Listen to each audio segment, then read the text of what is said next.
김광현이 SSG와 4년 151억 원 계약을 맺고 2022 시즌부터 KBO에서 선수 생활을 하게 됐습니다. 메이저리그는 말부터 메이저리그 구단들과 메이저리그 선수 노조가 새로운 CBA에 협의하지 못해서 직장 폐쇄, 즉 락아웃 상태에 들어갔고 한국 시간으로 3월 11일에 그 락아웃이 끝나며 4월 8일 개막을 하게 되었습니다. 김광현은 이 락아웃이 시작되기 전 메이저리그에서 새로운 계약을 하지 못했고 FA 신분이었으나 락아웃이 길어지며 2022 시즌 개막이 불투명해지면서 결국 SSG와 KBO 최대 규모 계약을 맺으며 KBO로 복귀했습니다만 공교롭게도 김광현이 계약하고 일주일도 안 돼서 메이저리그와 선수 노조가 합의하며 2022 시즌 정상 개막이 가능하게 됐습니다. 많은 언론들이 김광현이 조금만 더 기다렸으면 어땠을까 하는 아쉬움을 표현하고 있습니다. 가장 보수적으로 생각하는 저도 김광현이 며칠만 더 버텼으면 메이저리그가 정상적으로 개막을 했을 것이고 새로운 팀도 찾았을 것이라 생각하지만 문제는 한국 언론들이 김광현을 위로한다고 해야 하나 아무튼 올려치기가 심해도 너무 심하긴 합니다. 오센이라는 언론사에서는 김광현의 상황을 보고 실력이 부족해서 돌아온 것이라면 모르겠는데 상황이 불운했다고 했고 마니아 타임즈라는 곳에서도 151억 원 이상 계약이 가능했을 것이라면서 아쉬울 것이라고 했습니다. 게다가 마이크 쉴트 감독 체제 하에서 마음고생을 많이 했다며 김광현을 동정했습니다. 과연 김광현은 메이저리그에서 통할 실력이 있었음에도 상황이 불운했고 팀과 감독을 잘못 만나서 마음고생만 하다가 KBO로 복귀한 불쌍한 에이스일까요? 김광현의 메이저리그는 성공이었을까요? 실패였을까요? 일단 가장 먼저 얘기하고 싶은 건 김광현의 메이저리그 생활이 성공이었냐 실패였냐를 논하는 것은 김광현의 인생을 얘기하는 것이 아닙니다. 저는 남의 인생이 어쩐다 저쩐다 왈가왈부하고 싶은 생각도 전혀 없고 어떤 사람도 남의 인생을 논할 자격이 있다고 생각하지 않습니다. 제가 얘기하고 싶은 건 김광현의 인생이 아닌 김광현이 메이저리그에서 남긴 숫자만 보고 그 숫자가 어느 정도 위치였나 그리고 현재 한국 야구 언론에서 말하는 것처럼 김광현이 팀을 잘못 만나서 불운했던 건지 실력이 있었는데도 메이저리그 구단과 상황이 안 돼서 계약을 못한 건지 알아보자는 겁니다.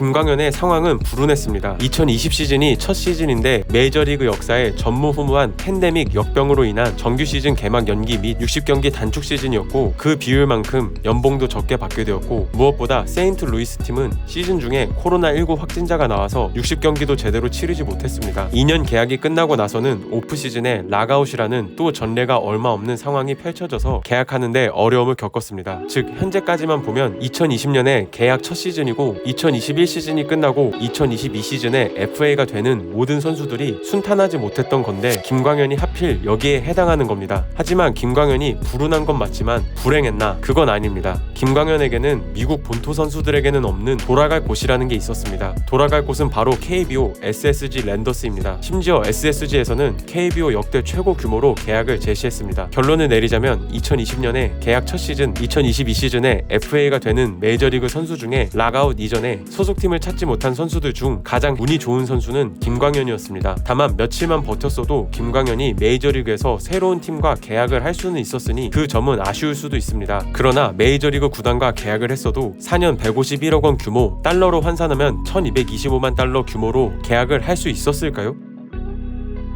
김광현의 2년 동안 메이저리그 성적은 이렇습니다. 2년 동안 평균 자책점은 2.97로 같은 기간 140이닝 이상 기록한 선수 중 14위였습니다. 김광현보다 평균 자책점이 낮은 선수들을 보면 2022 시즌 토론토와 1억 달러 계약을 맺은 케빈 가우스먼, 연봉이 3천만 달러가 넘었던 커쇼, 게리 콜이 있습니다. 평균 자책점을 보면 김광현은 메이저리그 특급 성적을 기록한 건 맞습니다. 그리고 이 평균 자책점 때문에 많은 언론들이 김광현이 메이저리그에서도 꽤 좋은 계약을 할 수 있었을 거라고 아주 대단한 착각을 하고 있거나 아니면 기사를 읽는 독자들에게 잘못된 정보를 전달하고 있는 겁니다. 제가 유튜브를 통해서도 100번 넘게 말했고 앞으로도 몇천 번은 더 말하겠지만 평균 자책점은 고이 꾸겨서 쓰레기통에 던져버려도 됩니다. 평균 자책점은 절대 투수의 능력을 보여주지 않습니다. 평균 자책점은 팀을 잘 만나면 낮아질 수 있고 한 시즌 혹은 더 나아가 두 시즌 정도 운만 좋아도 충분히 낮게 나올 수 있고 반대로 운이 나쁘면 높게 나올 수도 있습니다. 평균 자책점의 공식에 그 해답이 있습니다. 평균 평균 자책점은 자책점으로만 계산합니다. 자책점은 단순히 투수가 실점한 것 중에 야수의 실책으로 인한 출루를 제외한 것일 뿐입니다. 반대로 말하면 야수가 잘해줘서 투수의 실점을 막아준 것은 포함이 안 된다는 겁니다. 야구 경기 한 경기 내에서도 복잡 미묘한 상황이 많은데 이런 단순한 공식으로는 투수의 실력을 판단할 수 없습니다. 그래서 현재 메이저리그에서 투수를 평가할 때 주로 보는 것이 타석 대비 삼진율, 볼넷율, 홈런율, 땅볼 타구 비율, 강한 타구 비율 등등 생각하는 게 정말 많습니다. 이러한 것들을 위주로 고려한 것이 FIP, 즉 수비 무관 평균 자책점이라는 것이고, 이 FIP를 토대로 땅볼 타구 비율까지 같이 계산하는 것이 XFIP, 그리고 확실한 공식을 알 수는 없지만 지금까지 말한 것들을 토대로 계산하는 DRA, CFIP 등등 평균 자책점보다 투수를 더 세밀하게 평가하는 것이 많습니다. 김광현의 XFIP, DRA, CFIP는 이렇습니다. 지난 2년 동안 140이닝 이상 기록한 투수 116명 중 XFIP는 뒤에서 17위를 했습니다. XFIP가 높은 선수 중에 평균 자책점이 제일 낮은 선수는 김광현이었습니다. 김광현은 2021 시즌 100이닝 이상 기록한 투수 129명 중 DRA 5.29로 뒤에서 31위, CFIP는 뒤에서 33위를 했습니다. 김광현은 2021 시즌뿐만 아니라 2020 시즌에도 XFIP, DRA, CFIP가 리그 최하위권이었습니다. 평균 자책점을 보면 컷쇼, 게리 콜, 케빈 가우스먼, 마르커스 스트로먼보다 순위가 높은데 세부 성적까지 다 고려하는 XFIP, DRA, CFIP는 김광현의 이름을 최하위권에서 더 빨리 찾을 수 있습니다. 아까 마니아 타임즈에서 뭐라고 했죠? 마이클 쉴트 감독 하에서 잘 던지고 있는데 툭하면 교체한다, 마음고생이 심했다.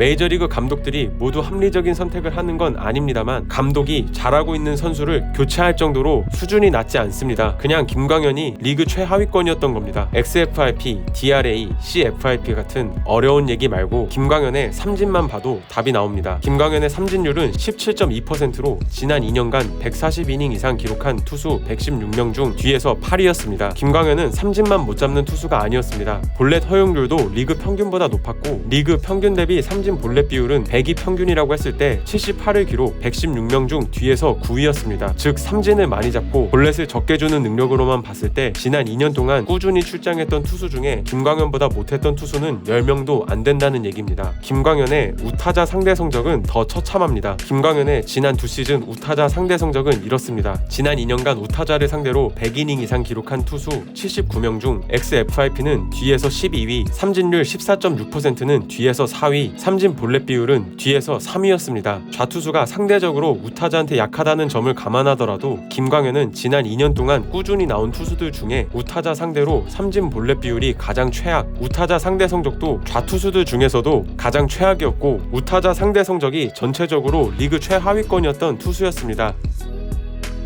이런 선수가 단순히 운이 없어서 메이저리그 구단과 계약을 못했을까요? 이런 선수가 4년 1225만 달러 계약이 가능할까요? 저는 객관적으로 얘기하고 싶습니다. 김광현이 2년 동안 기록한 성적은 메이저리그 평균 미만을 넘어 최하위권이었고 FA인 상태로 락아웃이 풀렸어도 SSG와 계약했던 규모로 계약하는 건 있을 수 없는 일입니다. 메이저리그가 아무리 돈이 많고 복권 긁듯이 선수들을 사모은다고 하더라도 우타자 상대로 최악의 효율을 보여주는 투수이자 그렇다고 좌타자 상대로 잘하는 것도 아닌 세부 성적 모두 리그 최하위권인 투수, 나이가 만 34세에 패스트볼 평균 구속도 리그 평균 미만인 투수에게 4년 1225만 달러의 평균 금액으로 1+1 650만 달러 규모로 계약을 제시할 구단이 있을까요? 저는 아무리 생각해도 이 이상 계약은 불가능했을 거라고 봅니다. 결론을 내리자면 김광현의 메이저리그 도전이 메이저리그 역사상 가장 불안정한 시기였던 건 맞지만 그렇다고 김광현이 실력이 있는데 잘하고 있는데 상황이 안 좋아서 KBO로 복귀했다고 보여지진 않습니다. 오히려 락아웃이 풀린 지금 김광현이 FA 상황이었어도 메이저리그 구단들이 군침을 흘릴 정도는 전혀 아니었을 겁니다. SSG와 계약을 한 것은 계약 규모로 보나 출장 기회로 보나 커리어로 보나 어느 면으로 봐도 김광현에게 최선의 선택이었다고 봅니다.